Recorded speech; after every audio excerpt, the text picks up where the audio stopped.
2018 was a very challenging year for everybody. And as we start 2019, we're seeing a strong market.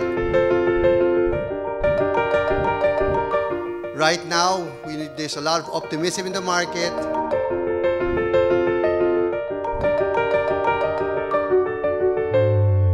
As we move on to the next 20 years, rest assured that we will continue to pursue our purpose of helping our clients achieve a richer life. And we will do this with a lot of passion and integrity.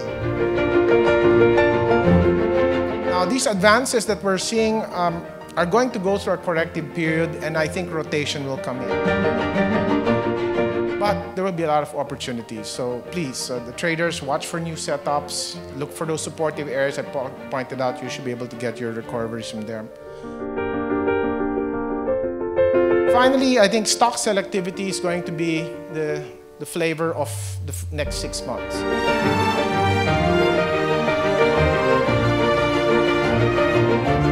We're not in a runaway condition. We're going to be in a graduated condition. And so buy and pull backs, and don't worry about being left behind. I don't think you're going to get left behind.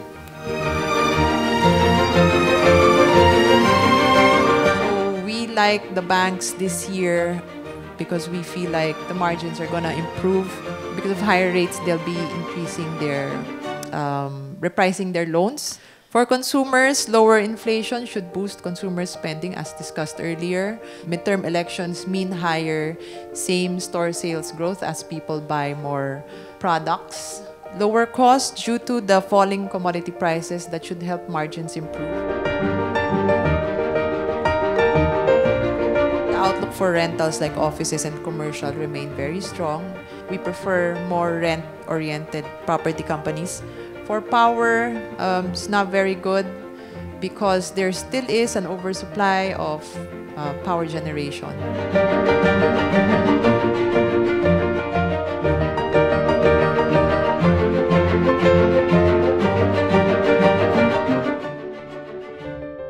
I'm in agreement with Juanes that it's going to be a stock picker's market. You have to be picking stocks. You just can't buy anything.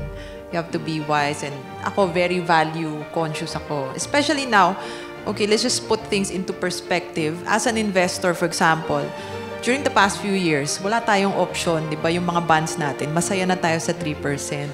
Eh ngayon, we're abounding with 7% yielding bonds.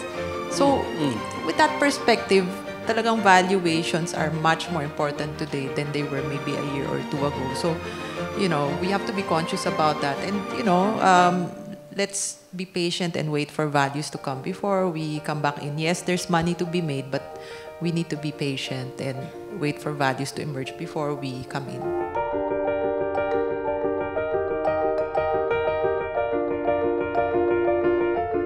So in the end, let me summarize this. 60% is trading psychology, 30% you manage your risk. What you're learning every day is just 10%, right? You know, you have to know a little bit of market timing if you are a short-term trader, because if you don't know market timing, you are in trouble, because a good stock, right, can be a bad stock at the wrong time. And of course, if you don't manage your risk, like the other three discretionaries, they don't know how to manage the risk, they can never make money. All right? So in closing, just let me share with you, luck favors the prepared mind. All right, thank you very much.